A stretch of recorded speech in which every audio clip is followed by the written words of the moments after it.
evening and welcome to the March edition of the Burlington Electric Department Commission meeting.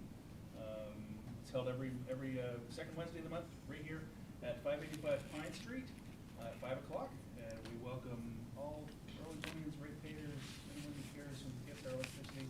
Come on down and join the conversation. Second Wednesday of the month at 5. The rest of you that are watching, well, here we go. We're going to start off with the agenda. Do we have any changes or additions, subtractions to the agenda? Nope. Oh, great. Next up will be the minutes of the February 12th meeting. Do we have any changes or corrections to that other than anything that might be just clerical, punctuation, whatever? None? Hearing none, I'll take a motion to accept the minutes as presented. Motion to accept them? We have a motion to accept. Do I have a second? Motion and seconded. All in favor of accepting the minutes from February 12th as presented, indicate by saying aye. Aye. Aye. Abstain. I abstain. I wasn't there. So 3, 1 abstention. You can, I mean, it doesn't, you can vote, you can get it, that's fine. Okay. But we'll take your abstention. Minutes still pass, we have a quorum of 3. Next up is agenda item number 3, that's public forum. It's a chance for the public to, again, have your say here, join the conversation. Is there anybody, I don't see anybody here from the public, do we have anybody online? Not from the public. No, I see staff pretty much. Okay. Again, as I said at the beginning, folks, every second Wednesday, right here at 585 Pine, join the conversation. Your concerns, compliments, whatever. We're here. We're here to listen and have a discussion. Okay, moving on. Commissioner's Corner, number 4.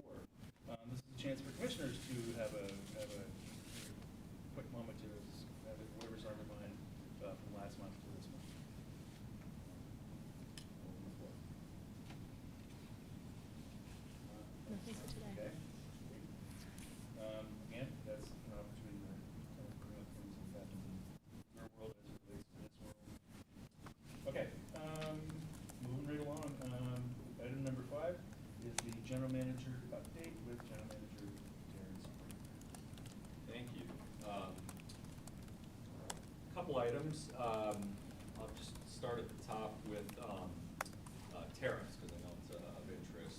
And there's not a whole lot we can really share as of this point. So what we know is there was discussion with the tariffs of there being a 10% energy tariff separate from the 25% that was more broadly discussed with Canada, which is supplier through Hydro-Quebec of power to New England and has a contract with utilities in Vermont. There is a lack of clarity in terms of whether or not that tariff even applies to the contract in Vermont based on a variety of things, including kind of where the import point is and some various other pieces. There's been discussion, obviously, on the Canadian side, I think more specifically with Ontario, about having a surcharge on energy of 25% that's going to states like Minnesota, New York, Michigan. We're not impacted by Ontario decisions. There was some discussion with Hydro-Quebec that I saw reported in the media about canceling potential upcoming projects in Massachusetts and New York City, and or not selling energy into the spot market in New England, which would have the effect, all things equal, of putting some price pressure on and potentially raising the emissions profile of the New England grid. So certainly not things we want to see happen. Vermont's in a little bit of a different situation, I think, because we have a contract long-term that governs the relationship, governs the power supply. There's a proceeding, I believe, at FERC where ISO New England is seeking to have a mechanism in place to apply any sort of tariff if it's applicable to anybody in the New England region. GMP and some public power utilities are interveners in that case. We're an intervener through BEPSA, essentially, through our strategic partnership there. We also joined a letter with some other utilities in support as well of GMP's filing, which is basically just saying we don't know what the situation is. We want there to be a mechanism for an orderly kind of process through ISO, but we're not really judging at this point what the impact, if any, is. So a lot of people are, what's the impact on my bill? How's it going to impact my bill? For us, if you look at the 2023 energy portfolio that's on our website. We got about 16% of our power from HQ in 2023. That's relatively moderate compared to what some other utilities are exposed to in Vermont. And even if there was an application of the tariffs, which is still a if, not a definite thing, the bill impact, if any, would be, looked at in the context of a rate case for the next fiscal year. We don't operate in a way where we pass on costs dynamically like that to our customers. So there wouldn't be any immediate impacts on bills regardless. And if there was going to be a financial impact, we would sort it in the FY26 rate case. So that's kind of what I can offer on that. Pause if there's any questions from the commission. Keep you updated. We'll probably know more even by April than we do now. What about some of our electrification incentives and those sorts of work long-term, projects, other projects like that this administration isn't particularly keen on? Yeah, so I think, in terms of our investments and those sorts of things. Yeah, our incentives are funded through our own, programs. They're not going to be impacted directly by anything that goes on at the federal level. And in fact, we're even prepared if it's necessary in the short term to help our customers with, boosted levels for EV incentives, for example. If Congress rolls those back, we might have the resources within some of our existing incentive programs to be able to boost those levels, on a temporary basis to try to help. So certainly changes in federal incentive levels could affect adoption in Vermont and in Burlington. If overall you were getting a package that included BED rebates, state rebates, federal rebates, and the federal rebates are gone, that would be an impact certainly for us. We do have several different grant relationships with the federal government, most of which are not impacted so far. We have, obviously, we have FEMA for the Winooski Dam project. We're working on that in real time. That's going well. We have $5 million in congressionally directed spending that has not been touched, but that's available. That was intended to support district energy, so that's not impacted by anything so far. We have a grant through the GRIP grant program through the Department of Energy. We have submitted reimbursements for that. Those have been processed as of for 2024, late 2024 spending. So that appears so far to be in good stead. The grant that's been impacted the most by the freeze effort was the CFI EV charging grant, $4.85 million. Emily continues to be in contact with our counterparts in FHWA. There's been some court proceedings that seem to indicate that these types of funds should be unfrozen for awards, whether or not obligated if appropriations were made by Congress. So there's a broader litigation question there that we're one of many entities that are kind of swept up in that, and we're waiting to get some clarity there. So, otherwise, the good news on our end is we had the vote in November for the revenue bond. It's unaffected by these various, federal issues. We have not yet had to issue that because we're still spending through the last revenue bond, but our capital program should be well situated for the next several years. Our incentive program should be well situated. I think we're well prepared to kind of ride this out, and obviously we'll do everything we can to fight for our federal funds that have been awarded to us to make sure we can use those on behalf of our customers, but that'll be a little more dynamic situation, in my view.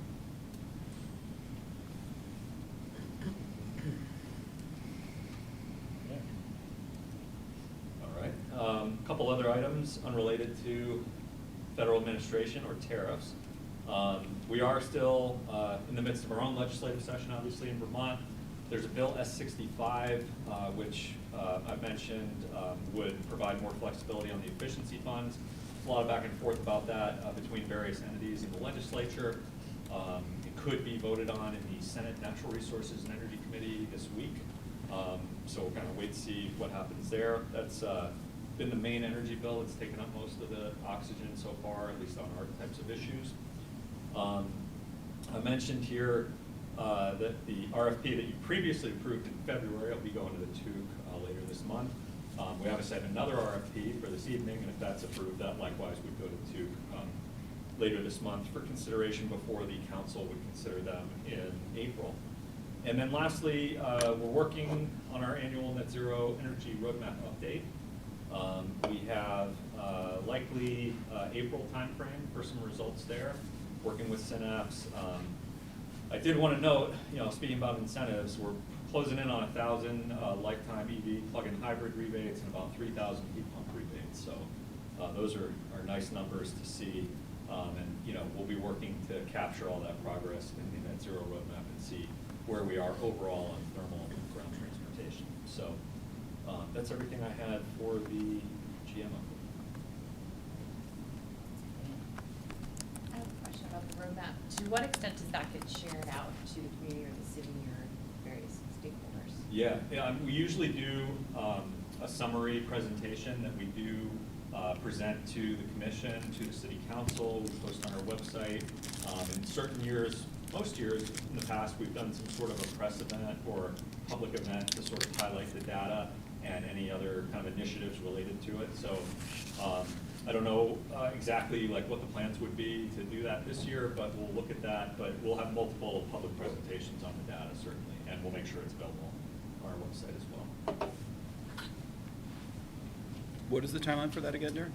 Should be available in April, all things working correctly. I think one year we had it as late as like June, July because of some delays, but typically we've had it in the April timeframe. And luckily for us, it's 2024 data, so the states usually, I think the states in like year 2021 right now, their latest reported data, it takes a lot longer. They have obviously a lot more complications with various sectors, but we're tracking the two key sectors in Burlington, so we're able to get data that's relatively current, only a few months old. That's great. Yeah, very informative for our efforts. So, yeah, we'll hopefully we'll be able to present something at the April Commission meeting. That'd be our goal. Any other questions? All right. Move on to item number 6, financial review.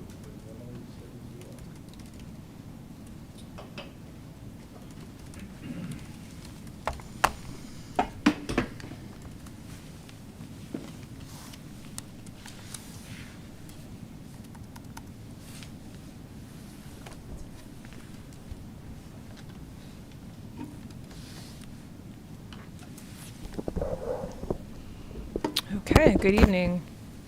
So tonight we're going to go over the budget versus actual results for January FY25. It was another strong month in terms of financial performance. For the month, we had an actual net income of $355,000 as compared to a budgeted net loss of $97,000, so better than budget by $453,000. For the year to date, that puts us at an actual net income of just over $3 million. We had budgeted to be at $3.147 million, so just $132,000 off of budget for the full year. January results were helped by higher than budgeted sales to customers by $200,000. Modest variation in EEU reimbursements under other revenues. Net power supply expense was just around $300,000 better than budget, so less cost net as compared to budget. Number of factors, as always, that go into that net power supply figure. For purchase power, wind production was higher than budgeted, and energy prices were higher than budget. So we had excess energy to sell at strong prices. Fuel was modestly under budget. McNeil production was just 7% under budget for the month, so close to what we had budgeted. And transmission was also a savings, $118,000 under budget. Other operating expense was very close to budget, a very small variance of under $40,000. And then in non-operating income and expense below the line, we had a positive variance of just $36,000. Timing of external billings was off, but then we had some grant proceeds that the timing was better, so those two things offset each other. So there's, yeah, that's all I have on that, unless there are questions. Question? No. Okay. Then I'll move to the next page.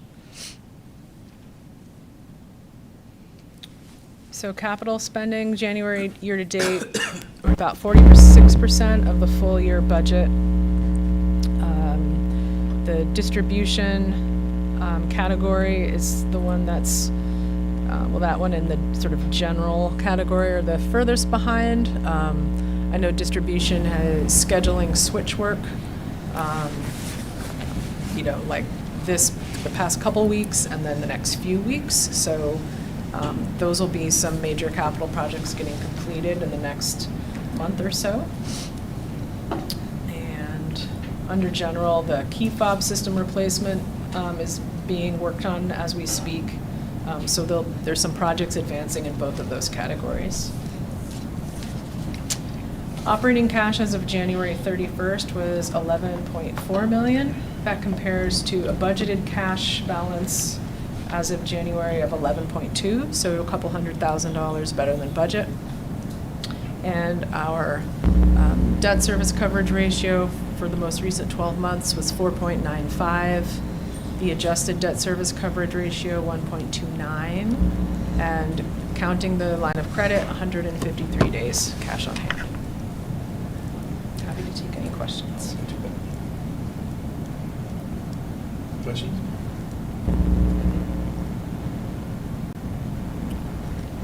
Thanks. Good to see good numbers. All right, thank you, Emily. Move on to item number 7, the new SCADA system update. Paul's here to talk about that.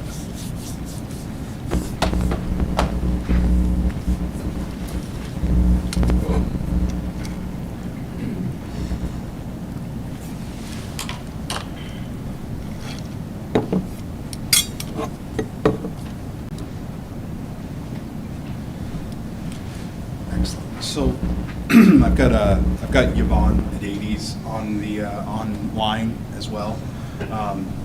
He is our new SCADA engineer, so he will be there for any technical questions that you guys have. Welcome, Yvonne. So for the project we had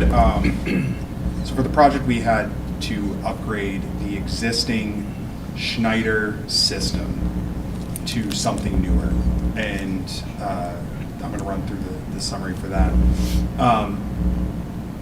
So in addition to it being the end of life, we had to upgrade for reliability and security. You know, as software gets older, there's security risks. So we wanted to proceed to something that was more up to date. Another benefit of it is that as we move to this newer system, we actually get the benefit of what's called an ADMS, which is an Advanced Distribution Management System, which allows us a lot more tools to, you know, manage load, manage contingency, manage outages, and we'll touch on those as we go through the presentation.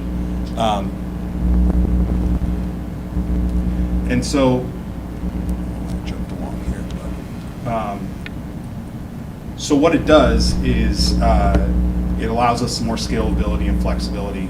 And I did want to highlight, as we get towards the end of this, is that this was really a full cross-department collaboration to do all this. So for the legacy SCADA system, it was the Schneider system, Schneider Telvent, also known as Oasis. It had end-of-life support actually in 2018, and Schneider was nice enough to kind of keep support going until late 2024. We had them support with us. To put it in perspective, there was 2 people in the whole company that could support this software left, and for Schneider, that's saying something because they're a fairly large company. So it was time.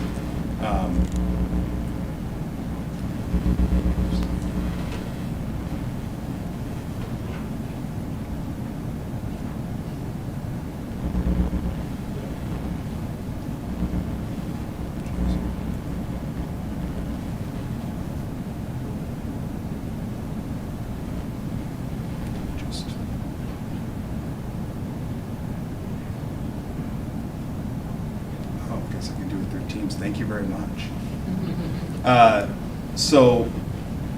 This is what the old system looked like.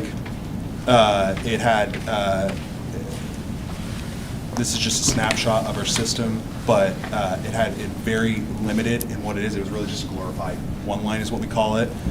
But each one of those devices had an ability to function. So we would use this just to operate the system and also provide the dispatchers with information. So next slide, please. So we went out for RFP in early fiscal '24 and provided a number of vendors with the opportunity to bid on that. Out of all those people, we chose Surveillant. They provided us with the best solution that met kind of the best cost, obviously, but also the everything we needed: expandability, reliability, excellent track record with other smaller municipalities. And so it was kind of more the right size solution for what we needed. Next slide.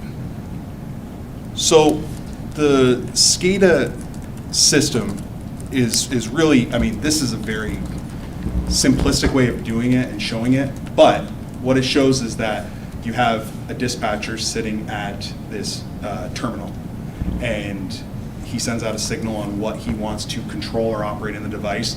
It goes out through our communication network. It gets down to some local controller that's received on some device, and then that actually operates sensors, actuators in the field. So that is really at a top level, and that's only a part of the, that's really, you know, it's SCADA/ADMS. So what we've done so far is just put out the new SCADA system. So next slide.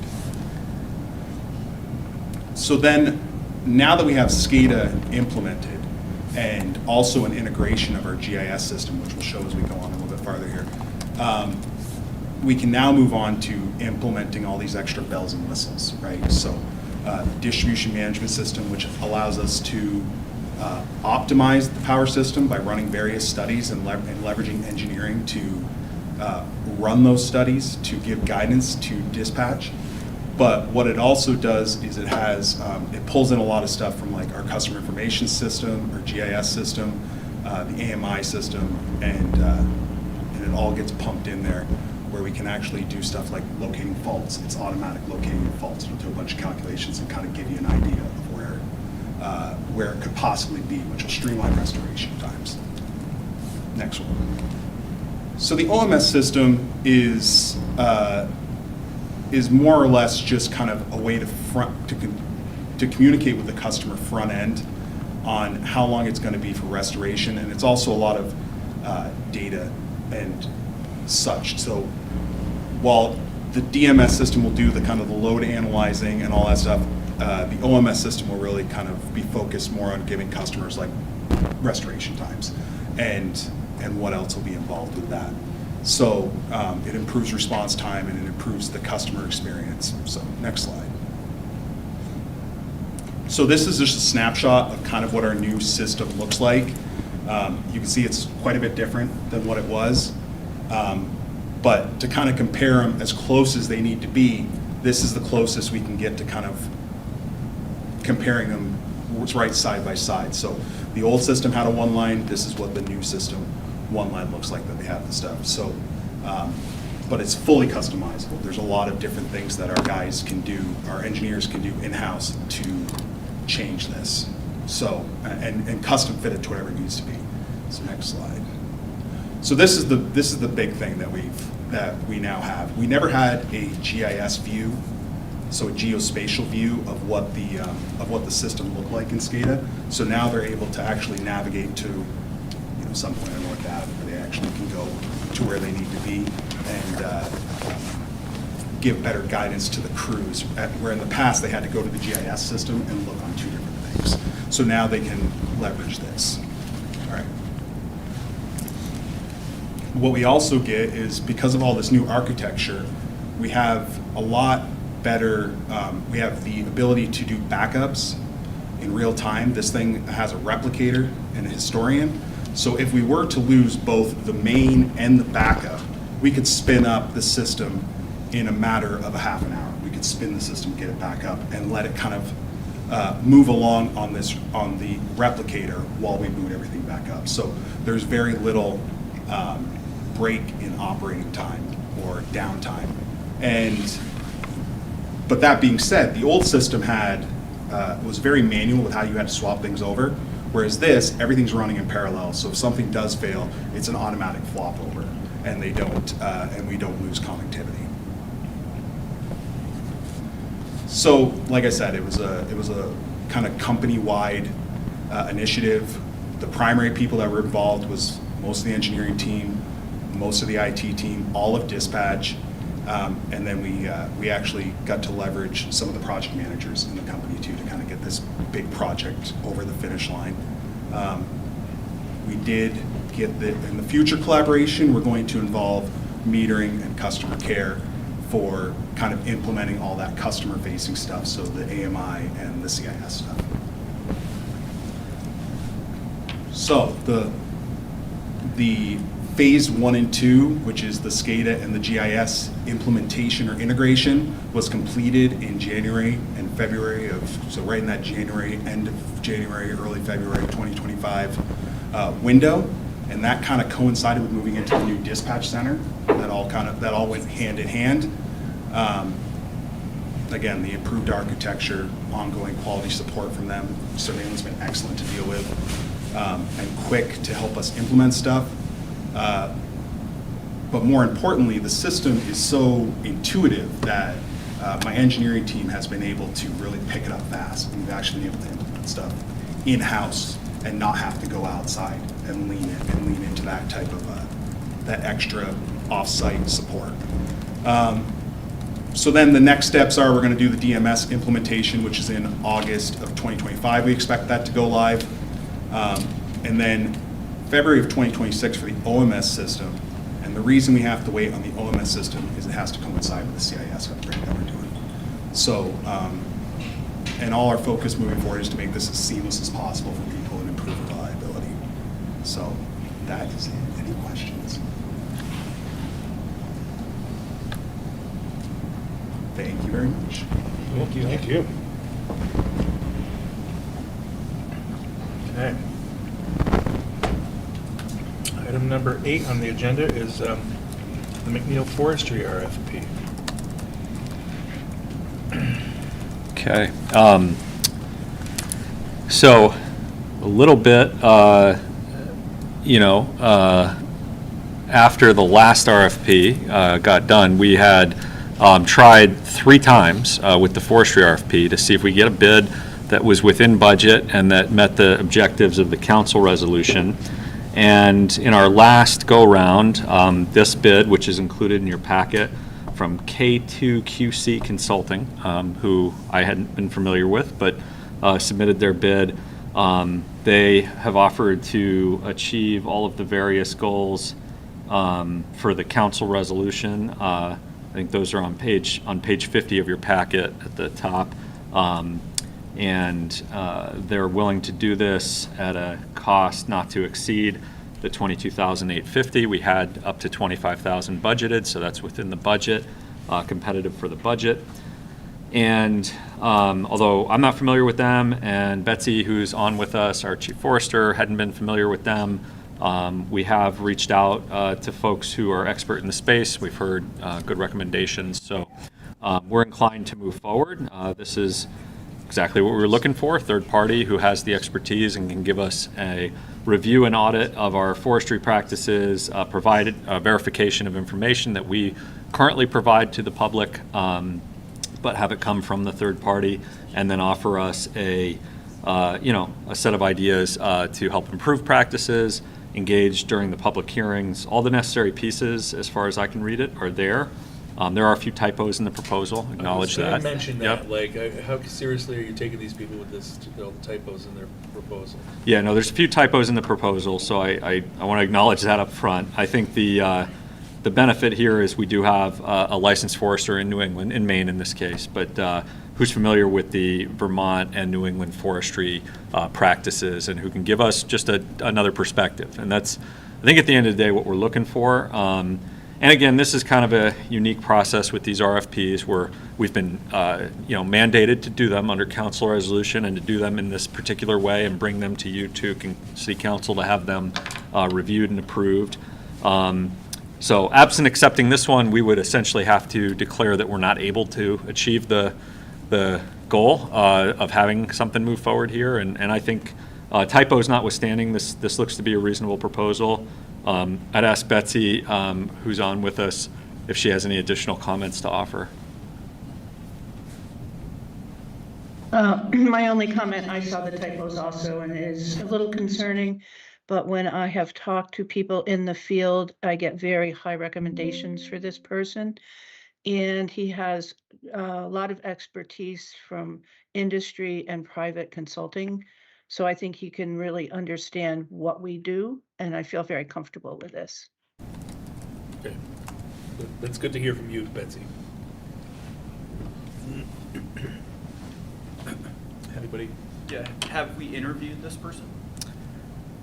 Betsy, you were able to communicate with, it's John Bryant. Yes, yeah, I spoke with him the other day. We actually went to college a year apart and have been in the same group of foresters for the last 40 years. He's been very involved with the professional society, has had several awards through the society and through other forestry business groups in Maine. And I did check with some people outside of his references who spoke very, very highly of him.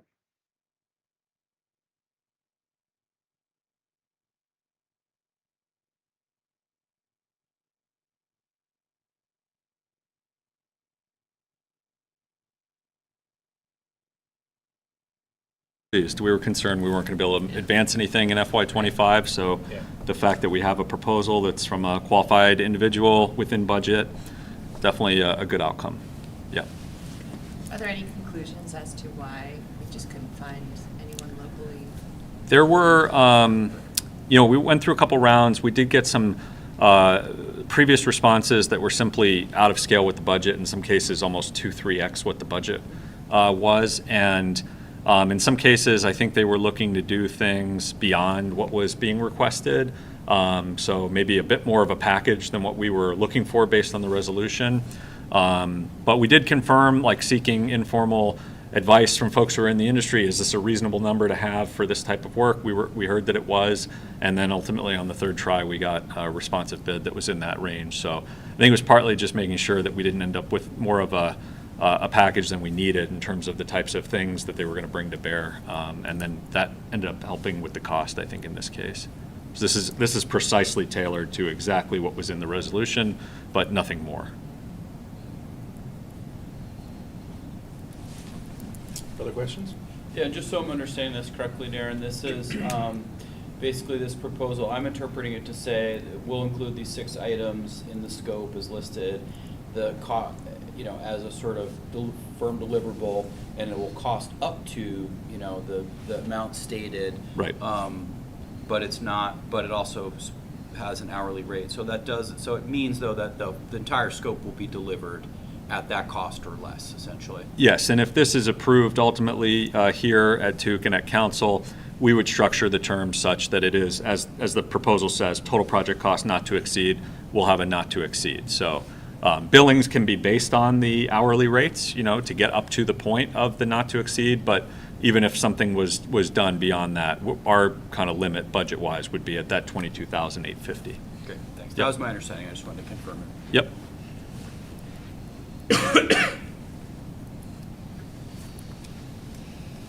Anybody else? If not, I believe there is some suggested language if we want to move forward with that.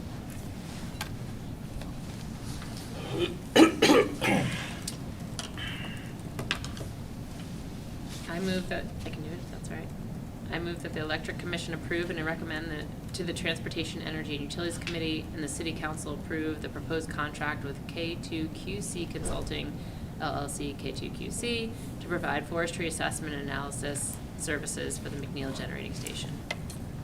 I have a motion. Do I have a second? Second. Motion and seconded. Discussion on the motion? Seeing none, all those in favor of the motion indicate by saying aye. Aye. All those opposed indicate by saying nay. 4 ayes, motion passes. Thank you. Thank you, Betsy, appreciate it. Thank you for Yep. passing that, thank you. Right on.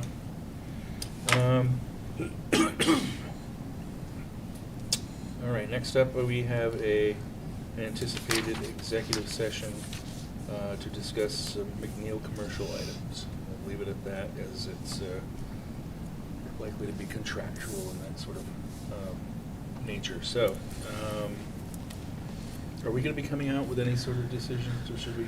There's no votes or anything else out of the executive session. I know you still have commissioners check in on the agenda. Right, let's do that before we go to executive session. Any sort of last thoughts, things you want to bring up that we talked about? I have one question Okay. on the report. I was looking at the data around residential delinquency and noticed an upward trend, and I was curious if that indicates anything, and if it's being tracked or what that means. Do you want to offer something? Good evening. We do track that, and this time of year, the numbers tend to go up a bit because of weather-related restrictions around disconnecting for failure to pay. And so we don't have as much leverage. Our last resort is wanting to disconnect someone's electricity. We'd rather work with them, come up with a payment plan. But the reality is that in the winter months, when the temperatures are colder and we're restricted from using that leverage, the disconnection, or pardon me, the delinquencies tend to go up. And then as the weather warms and we come out of winter, we can get them back down again. Okay, so it's a seasonal Exactly. cycle. Okay. Thanks. Anything else for last check-in here? And we'll go. Yeah, I'll just reiterate one thing. You know, earlier on, when I first joined the commission, I had noted about the packets that there sort of tend to sometimes not have executive summary type stuff to the extent that would be helpful. So I just wanted to reiterate that it would be helpful to have them sort of more contextualized. So like, instead of a list of projects with details, it'd be helpful to have a leading statement like we're on track, we're not on track, that kind of stuff to sort of save us time, because the packets get pretty lengthy. So I'll just reiterate that request. You know, some of the level of detail I think is probably not helpful at the level that we're trying to look at things. So just wanted to reiterate that cranky sounding request. No, that's fair. I think we tend to have a bit of a recitation of various items as opposed to that type of format. I try to capture some of the bigger issues up front to the extent we can, but we can certainly kind of collectively take that into consideration for the different sections of the report. Some of it's just data, obviously, but some of it can be more recitation. So I get that. Maybe we could move that stuff to an appendix or something and sort of have the other, like following the format that you often do, Darren, which is helpful. Sure. So thank you. Okay. Okay. Anything else?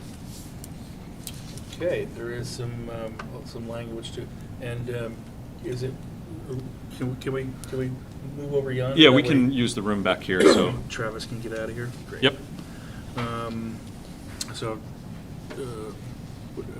I move to find that premature general public knowledge of the McNeil commercial items would clearly place the Burlington Electric Department at a substantial disadvantage per Title I, Section 313A1 of the Vermont statutes. I move that the commission enter into executive session with BED staff to discuss the McNeil commercial items under the provisions of Title I, Section 313A1A of the Vermont statutes. We have a motion. Do I have a second? Second? Motion and seconded. All in favor of going into executive session indicate by saying aye. Aye. All opposed indicate by saying nay. 4 ayes, no nays. We will go into executive session Okay. with staff.